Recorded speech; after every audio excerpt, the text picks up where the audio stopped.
तो लालू के 9वें फेल पुत्र तेजस्वी यादव ने घोषणा कर दी कि वो भी सुप्रीम कोर्ट जाएंगे और इस बिल को फाड़ने का काम करेंगे, इसे एनआरसी सीए के तरह बिहार में लागू नहीं होने देंगे। जिस मामला में सुप्रीम कोर्ट को ये समझ में आ जाता है कि ये मामला जन आंदोलन से जुड़ा हुआ है, जनता के मिजाज से जुड़ा हुआ है, उसे छेड़ने की हिम्मत सुप्रीम कोर्ट नहीं करती। संसद में 232 लगभग सांसदों ने इस वक्फ बिल की सरकार के वक्फ बिल अमेंडमेंट बिल का विरोध किया, जिसमें मुस्लिम मात्र 32 या 35 थे, ऐसे ही कुछ है, 35 शायद है। देश के गृह मंत्री ने जवाब दिया कि कैसे नहीं मानोगे, ये इस देश का कानून है, ये भारत सरकार का कानून है, ये संसद के द्वारा पास कानून है, ये सबको मानना पड़ेगा, मतलब सुप्रीम कोर्ट को भी मानना। नमस्कार, कैसे हैं आप? भारत की संसद ने वक्फ अमेंडमेंट बिल लोकसभा और राज्यसभा दोनों जगह से पास कर दिया और 48 घंटे के अंदर भारत की महामहिम राष्ट्रपति द्रौपदी मुर्मू ने इस पर अपनी मुहर लगा दी। मतलब अब ये कानून बन गया है। लेकिन इस कानून को आपाधापी में एक रेस लगी सुप्रीम कोर्ट भागने की, और छुट्टी के दिन को देखते हुए भी कांग्रेस पार्टी सबसे आगे निकल गई। किशनगंज के अपने सांसद मोहम्मद जफर के माध्यम से कांग्रेस सुप्रीम कोर्ट को दी तो बेचैन हो गया असदुद्दीन ओवैसी कि ये तो भाई हम रेस में हमें आगे आना था। असदुद्दीन ओवैसी ने भी सुप्रीम कोर्ट में इसे चुनौती दी तो कांडी केजरी ने अपने अमानतुल्लाह के माध्यम से इस पूरे मामले को सुप्रीम कोर्ट में चुनौती दे दी। जब बाकी रेस बच गई, उसमें आरजेडी ने तय किया कि वो भी इस रेस में कूदेगा। तो लालू के 9वें फेल पुत्र तेजस्वी यादव ने घोषणा कर दी कि वो भी सुप्रीम कोर्ट जाएंगे और इस बिल को फाड़ने का काम करेंगे, इसे एनआरसी सीए के तरह बिहार में लागू नहीं होने देंगे। अब कमाल की बात देखिए, ये आदमी सत्ता से कहीं दूर दूर तक रास्ता नहीं, संविधान के कानून को कोई राज्य रोक नहीं सकता। सदन के अंदर गृह मंत्री अमित शाह ने कहा यह भारत सरकार का कानून है, मानोगे कैसे नहीं। लेकिन वो व्यक्ति जो सजायाफ्ता 5 मामले के सजायाफ्ता अपराधी का बेटा है, 2 मामले में खुद अंडर ट्रायल है, जो खुद कुछ ही महीनों के अंदर जेल चला जाएगा, वो कह रहा है कि हम बिहार में से लागू नहीं होने देंगे। ना बिहार में उसकी सत्ता है, और यदि सत्ता होती भी तो ये लागू आप नहीं रोक सकते। ऐसे में सुप्रीम कोर्ट में ये मामला है तो सुप्रीम कोर्ट क्या कर सकता है? आज इस बारीकी को समझने की जरूरत है।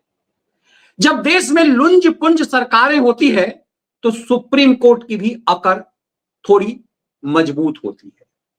लेकिन जब सुप्रीम कोर्ट खुद अपनी साख से जूझ रहा होता है तो फिर वो कोर्ट फिक्सरों के भी एजेंडे को फुलफिल नहीं कर पाता। सुप्रीम कोर्ट में इस पूरे मामले को चुनौती दी गई है। सुप्रीम कोर्ट ने हाल के दिनों में मोदी सरकार के द्वारा संसद में पास हर कानून पर इस समीक्षा की। आमतौर पर सुप्रीम कोर्ट इस तरह के मामले को यह कहते हुए खारिज कर देता है कि हम संसद की संप्रभुता के खिलाफ नहीं जाएंगे। लेकिन जब से इस देश में नरेंद्र मोदी की सरकार आई, और विशेष रूप से जो लगभग 2 साल जब डीवाई चंद्रचूड़ की सुप्रीम कोर्ट में सत्ता रही, चंद्रचूड़ ने मोदी सरकार के हर उस कानून को जो संसद से पास किया गया उसकी समीक्षा की। इस समीक्षा में मूल रूप से यही हुआ कि चंद्रचूड़ के दौर में कोर्ट फिक्सरों की जमकर कमाई हुई। चंद्रचूड़ के मित्रों ने इस बिल के नाम पर करोड़ों रुपए बनाए। लेकिन नरेंद्र मोदी सरकार के किसी भी कानून को सुप्रीम कोर्ट से निरस्त नहीं किया गया, सिवाय वो जो मिलॉर्डों के अपने हित में थे। नरेंद्र मोदी सरकार ने जो कानून पास किए हैं 2014 से लेकर के 25 तक 11 साल में लगभग, उसमें से कोई भी ऐसा संसद द्वारा पास कानून नहीं है जिसे सुप्रीम कोर्ट ने निरस्त कर दिया हो। लेकिन इतना जरूर है कि इन सब कानूनों की सुप्रीम कोर्ट में सुनवाई हुई, समीक्षा हुई। आमतौर पे इतनी बड़ी तादाद में सुप्रीम कोर्ट में याचिका संसद द्वारा पास मामला नहीं पहुंचते हैं। लेकिन मोदी कार्यकाल में लगभग लगभग संसद द्वारा पास हर कानून को लेकर सुप्रीम कोर्ट में भागदौड़ हुई। उसमें सिब्बल सिंघवी जैसे वकीलों ने करोड़ों रुपए कमाए। इसमें भी वही होगा। लेकिन सुप्रीम कोर्ट इसमें कर क्या सकता है, जरा इसे समझने की दौड़ है। मैं अक्सर एक बात कहता हूं कि इस देश की सुप्रीम अदालत में, मैंने सुप्रीम कोर्ट लंबे समय कवर किया, प्रेस बॉक्स में बैठ करके सुप्रीम कोर्ट की हियरिंग सालों सुनी है। हमने देखा है कि सुप्रीम कोर्ट उसी मामले में इंटरफेयर करता है जिस मामले में उसे लगता है कि ये मामला जनहित, जनता के अंदर तक नहीं पहुंचा हुआ है। जिस मामला में सुप्रीम कोर्ट को इस समझ में आ जाता है कि यह मामला जन आंदोलन से जुड़ा हुआ है, जनता के मिजाज से जुड़ा हुआ है, उसे छेड़ने की हिम्मत सुप्रीम कोर्ट नहीं करता। खास करके उस दौर में, जिस दौर में सुप्रीम कोर्ट का साख स्वयं सवालों के घेरे में है। उसके हाई कोर्ट का एक जज सैकड़ों करोड़ रुपए की बोरियों के साथ अपनी साख के लिए लड़ रहा है। जस्टिस यशवंत वर्मा का मामला सुप्रीम कोर्ट में आया, कई बार इस पे चर्चा हो चुकी हुई है। कमाल की बात देखिए, यशवंत वर्मा को इलाहाबाद हाईकोर्ट में चुप्पे चापे शपथ दिला दिया गया। इसका विरोध जमकर इलाहाबाद हाईकोर्ट बार एसोसिएशन ने किया।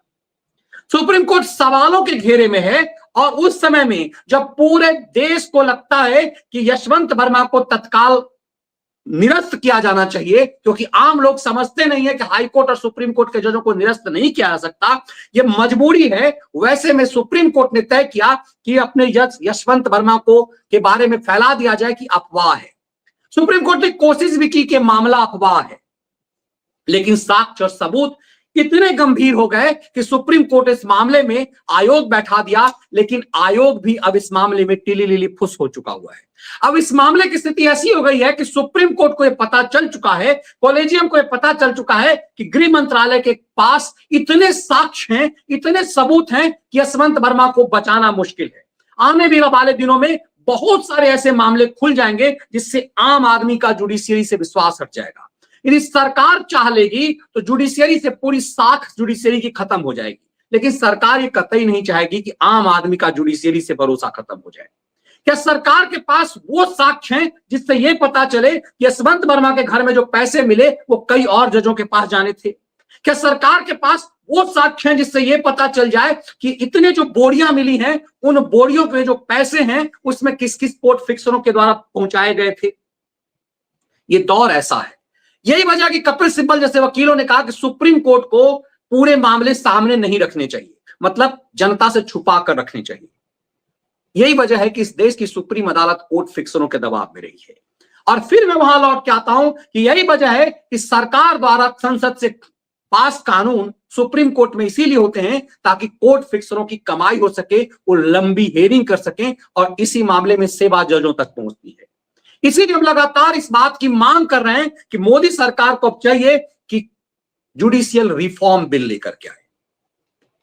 ये कॉलेजियम ये स्थापित हो, ये मामला सिर्फ नहीं है, कॉलेजियम तो खत्म हो ही हो, सिर्फ कॉलेजियम का मामला नहीं है, जुडिशियल रिफॉर्म लाया जाए।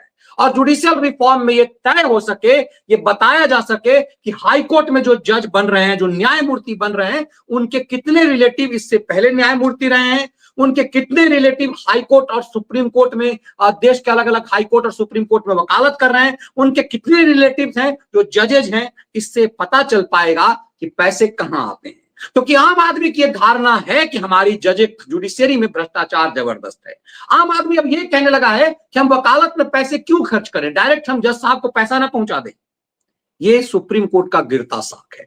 ऐसे में अब सुप्रीम कोर्ट ऐसे मामले को, जो संवैधानिक मामला है, जो संसद द्वारा पास है, उसको छेड़ने की हिम्मत नहीं कर पाएगा। अब जरा बेसिक समझिए, ये फुदक फुदक कर कौन गए हैं? ये मोहम्मद जावेद गया है कांग्रेस पार्टी से, असउद्दीन ओवैसी जो है AIMIM से, कांडी केजरी गैंग से अमानतुल्लाह खान। RJD कह रहा है हम भी भेजेंगे, लेकिन लालू यादव का नॉमी फेल बेटा नहीं जाएगा इस मामले में। इस मामले में याचिका कोई RJD का कोई मुस्लिम प्रतिनिधि ही करेगा, मनोज झा भी नहीं कर पाएगा। अब जरा इस खेल को समझिएगा। संसद में 232 लगभग सांसदों ने इस वक्फ बिल की सरकार के वक्फ बिल अमेंडमेंट बिल का विरोध किया, जिसमें मुस्लिम मात्र 32 या 35 थे, ऐसे ही कुछ है, 35 शायद है। सोचिए, जितने भी मुस्लिम सांसद थे, चाहे वो किसी भी पार्टी के हैं, उन्होंने वक्फ बिल के खिलाफ वोट किया। चाहे संसद में जितने भी मुस्लिम हैं, कुल जमा 35-36 हैं, उन सब ने वक्फ अमेंडमेंट बिल का विरोध किया। एक भी मुस्लिम सांसद ऐसा नहीं है जिसने इस वक्फ बिल का सपोर्ट किया हो। ये जानते हुए जब ये कहा जा रहा है कि पसमंदाओं के हित का है, जब ये जानते हुए कहा जा रहा है कि ये पूरा वक्फ बिल जो है आम जन के हित में है, लुटेरों के खिलाफ है, तो फिर सवाल ये है कि एक भी मुस्लिम ऐसा सांसद क्यों नहीं हुआ जो इस बात को समझ सकता था। लेकिन जितने भी इस मामले में लगभग 250 के करीब, जो 200 के करीब 197 सांसद हैं जो हिंदू हैं, उन्होंने इसका सपोर्ट किया। लेकिन उसमें से कोई भी सुप्रीम कोर्ट नहीं जा रहा है। सुप्रीम कोर्ट जो भी जाएगा वो मुस्लिम प्रतिनिधि होगा और अपने धर्म का रोना रोएगा। केशवानंद भारती केस के बाद से सुप्रीम कोर्ट ने यह तय किया कि हम संविधान में जो संशोधन का अधिकार सरकार या संसद का है, उसमें हम छेड़छाड़ नहीं करेंगे। हाल के दिनों में सुप्रीम कोर्ट में मोदी सरकार के हर फैसले पर कुंडली मारकर बैठने वाले चीफ जस्टिस ऑफ इंडिया रहे जस्टिस चंद्रचूड़ ने अंतिम समय में यह कहा कि हम सरकार की संप्रभुता पर हस्तक्षेप नहीं कर सकते। जस्टिस चंद्रचूड़ ने कहा, संसद द्वारा पास कानून में हम हस्तक्षेप नहीं करेंगे यदि वो मौलिक अधिकार के खिलाफ ना हो। मतलब केशवानंद भारती केस जो है, जिसमें सुप्रीम कोर्ट ने कह दिया था इंदिरा गांधी के समय में कि हम संसद के मौलिक स्ट्रक्चर, संविधान के मौलिक स्ट्रक्चर से छेड़छाड़ नहीं होना चाहिए। अब सवाल संसद के अंदर भारत के उपराष्ट्रपति ने रखा कि सुप्रीम कोर्ट का यह फैसला भी गलत था। उपराष्ट्रपति और राज्यसभा के सभापति जगदीप धनखड़ ने दर्जनों बार कह दिया संसद के अंदर और संसद के बाहर से कि सुप्रीम कोर्ट को संसद के बनाए कानून को छूना ही नहीं चाहिए। ये सुप्रीम कोर्ट सिर्फ समीक्षा कर सकता है, टिप्पणी कर सकता है कि कहां गलत है। सुप्रीम कोर्ट को संसद के द्वारा पास कानून को विड्रॉ करने का कोई अधिकार ही नहीं है। ये बात दर्जनों बार कह चुके हैं जगदीप धनखड़। ये बदले दौर का मिजाज है, ये एक मजबूत सरकार का संदेश है। और यही वजह है कि संसद से देश के गृह मंत्री ने साफ साफ कहा कि एक जिहादी सांसद कह रहा था कि हम एक सबसे बड़ा अक़लियत इसको नहीं मानेगा, सबसे बड़ा जो अल्पसंख्यक इसको नहीं मानेगा। तो संसद के अंदर देश के गृह मंत्री ने जवाब दिया कि कैसे नहीं मानोगे, ये इस देश का कानून है, ये भारत सरकार का कानून है, ये संसद के द्वारा पास कानून है, ये सबको मानना पड़ेगा। मतलब सुप्रीम कोर्ट को भी मानना पड़ेगा। सुप्रीम कोर्ट का अधिकार सिर्फ समीक्षा करने का है, संसद द्वारा पास कानून को रद्द करने का अधिकार नहीं है। यह बात गृह मंत्री ने साफ साफ कही, यह बात दर्जनों बार उपराष्ट्रपति ने साफ साफ कही है। यह मैसेजिंग सुप्रीम कोर्ट तक गया। और फिर मैं इसको क्यों जोड़ रहा हूं, क्योंकि इस देश का मिजाज बदल चुका हुआ है और सुप्रीम कोर्ट ये जान चुका है कि इस देश की जनता चाहती क्या है। इस कानून में कुछ भी ऐसा नहीं है जो संविधान के मौलिक स्ट्रक्चर को छूता हो। केशवानंद भारती के आधार पे भी इस संशोधन में कुछ भी ऐसा नहीं है। तो फिर इस मामले में होगा क्या? इस मामले में रिजल्टेंट यही होगा कि सुप्रीम कोर्ट या तो शुरुआत में कह देगा कि हम इस मामले को नहीं छुएंगे, क्योंकि ये मामला केशवानंद भारती से जुड़ा हुआ नहीं है, कायदे से यही होना चाहिए। सुप्रीम कोर्ट यदि कोर्ट फिक्सरों को कमाई करने का अवसर यदि नहीं देना चाहता है, सुप्रीम कोर्ट यदि मानता है कि हमें कोर्ट फिक्सरों से कोई मायने नहीं है, इस देश का सुप्रीम कोर्ट यदि कोर्ट फिक्सरों से नहीं डरेगा, तो ये मामला शुरुआत में ही प्राइमा फेसी देखेगा और सुप्रीम कोर्ट कहेगा कि इस मामले में कुछ भी ऐसा नहीं है जो केशवानंद भारती केस का उल्लंघन करता हो। यह मामला सुप्रीम संविधान के मौलिक ढांचे को नहीं तोड़ता है, ये याचिका स्वतः खारिज हो जाएगी। लेकिन यदि कोर्ट फिक्सर्स होंगे, उनको कमाने का अवसर सुप्रीम कोर्ट यदि देना चाहेगा, इस मामले की हियरिंग होगी और हियरिंग के बाद यह मामला टाइम फिक्स हो जाएगा। कुछ वकील वक्फ बोर्ड से कमाई कर लेंगे। यह वक्फ बोर्ड जो है, जिसके पास अरबों की संपत्ति है, उससे कुछ वकीलों की कमाई हो जाएगी। कुछ वकील मोटी कमाई कर लेंगे और उसके बाद एक केस फुस हो जाएगा और फिर किसी जस्टिस वर्मा के घर कुछ पैसे भी पहुंच जाएंगे, तो ये खेल भी हो जाएगा। लेकिन ये पैसा तब पहुंचेगा जब उन्हें उम्मीद हो कि इस केस में उनके पक्ष में जजमेंट आ जाएगा। तो इसीलिए मामला सामान्य नहीं है। ये पहले के दौर का मामला नहीं है कि कोई कपिल सिब्बल चाहेंगे कोई मुख्तार अंसारी, अतीक अहमद का केस जो उत्तर प्रदेश में है उसे ट्रांसफर कर दिया जाए पंजाब में। ये बदला हुआ दौर है, और ये बदला हुआ दौर कितना है इस बात को आपको और हमें समझने की जरूरत है कि देश की सुप्रीम कोर्ट इस मामले को क्यों शुरुआती तौर पे खारिज करेगा। यह अनुच्छेद 14 जो है हमारा उससे जुड़ा हुआ नहीं है। यह धार्मिक स्वतंत्रता से भी जुड़ा हुआ मामला नहीं है, क्योंकि इस मामले में किसी को पूजा करने से नहीं रोका जा रहा है, किसी को इस्लाम मानने से नहीं रोका जा रहा है, किसी को मस्जिद जाने से नहीं रोका जा रहा है। ये वक्फ नामक इस संपत्ति पर कब्जा करने का एक रूल रेगुलेशन है।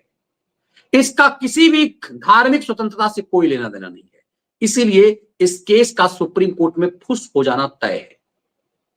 और वैसे भी जस्टिस संजीव खन्ना 11 मई को रिटायर हो रहे हैं। संजीव खन्ना के पास अब 1 महीने का समय बचा हुआ है। यह पूरा मामला सुप्रीम कोर्ट का चीफ जस्टिस तय करेगा कि किस बेंच को जाए। तो क्या सीजीआई खन्ना किसी बेंच को सौंपेंगे, या शुरुआती तौर पे अपने विद्वता के आधार पर तय कर देंगे कि यह केस सुनने लायक ही नहीं है। यह मैसेजिंग ये दिखाता है कि सुप्रीम कोर्ट अब कितना टकराने के मूड में है। यदि सुप्रीम कोर्ट ज्यादा हस्तक्षेप करता है तो क्या सरकार जुडिशियल रिफॉर्म लाने की तैयारी में जल्द आएगी, ये चीजें बताएगा। लेकिन मैं एक वीडियो के साथ आपको बताना चाहता हूं कि देश कितना बदल रहा है, और इसकी मैसेजिंग पॉलिटिकल पार्टियों तक पहुंची, जिनको इस समझ में नहीं आ रहा है, जो खुदक खुदक कर सुप्रीम कोर्ट पहुंच रहे हैं। क्या इस बात को तमाम जिहादी उन्मादियों के साथ वोट बैंक के लिए कूद रहे खिलंदरों के बीच सबसे ज्यादा मौका, सबसे ज्यादा चीजों को अब अखिलेश यादव समझने लगे हैं? दरअसल जिन 37 लोकसभा सीट पाकर अखिलेश यादव उन्माद में थे, अयोध्या का राजा एक तैयार कर रहे थे, उस उपचुनाव में योगी आदित्यनाथ के हंटर से समाजवादी और सबको समझ में आ गया है। तो रामनवमी के अवसर पर देखिए जरा ये फर्जी जो अयोध्या का राजा था वो क्या कह रहा है। इससे आपको समझ में आ जाएगा कि देश कैसे बदलता है। रामलला का दर्शन किया। दर्शन में मेरे साथ मेरा बेटा अमित और मेरा नाती, मेरी जो है बेटी डॉक्टर अलका और मेरी बहू और हमारे निजी सचिव भाई सुशांत, हम लोगों ने दर्शन किया और प्रभु श्री राम से निवेदन किया कि सभी देवतुल्य मतदाताओं को और सभी देवतुल्य देशवासियों को सुख समृद्धि और अमन चैन शांति जो है रखे, और जो मर्यादा पुरुषोत्तम राम की मर्यादा है हमें ये शक्ति दें जिससे हम उनकी मर्यादा को केवल अयोध्या में ही नहीं सारे देश दुनिया में कायम करके इस देश के तमाम गरीबों का मैं सेवा कर सकूं और प्रभु श्री राम के बताए हुए रास्ते पर चलकर देश का उद्धार कर सके। यही प्रार्थना मैंने। जी, ये अवधेश पासी है। इसके गले में जय श्री राम का एक पट्टा डाल दिया था किसी ने। तो मीडिया कर्मी ने पूछा ये जय श्री राम, बोला हम इसको नहीं मानते, हमारा एक कार्यकर्ता डाल गया है तो क्या करते, फेंक थोड़ी देते, हमारी विचारधारा साफ है, हम इन सब चीजों को नहीं मानते। वो व्यक्ति नाक रगड़ करके अयोध्या पहुंचा, जो खुद को अयोध्या का राजा कहता है, जो कभी अयोध्या नहीं गया। वो अपने बेटा, बेटी, बहू, नाती सबके साथ अयोध्या धाम पहुंच गया और देवतुल्य जनता शब्द का इस्तेमाल कर रहा है। जरा सोचिए, हाथ जोड़ करके ये सड़क पे लाना है। इसका बेटा विधानसभा में 65,000 वोट से हार गया। ये पूरे फैजाबाद लोकसभा क्षेत्र से जितनी वोट से नहीं जीता उसके दुगुना वोट से इसका बेटा अयोध्या के विधानसभा क्षेत्र से हार गया। ये जूते जनता ने ऐसे बजाए। ये बदला हुआ मिजाज है। इस मिजाज को जोश और उन्माद में जो लोग नहीं समझ रहे हैं और सुप्रीम कोर्ट में जिहादी उन्मादी वोट के लिए जा रहे हैं, उनके लिए अवधेश पासी एक बड़ा संदेश दे रहा है और यही संदेश सुप्रीम कोर्ट तक पहुंचेगा। ये बदले हुए भारत का मिजाज है और रामनवमी पर आपके लिए इससे एक महत्वपूर्ण खबर नहीं हो सकती। तो आप सबको एक बार फिर मर्यादा पुरुषोत्तम भगवान श्री राम के जन्मोत्सव की ढेर सारी शुभकामनाएं। आपकी जिंदगी में प्रभु राम का की मर्यादा कायम रहे, ऐसी शुभकामनाएं। जय हिंद।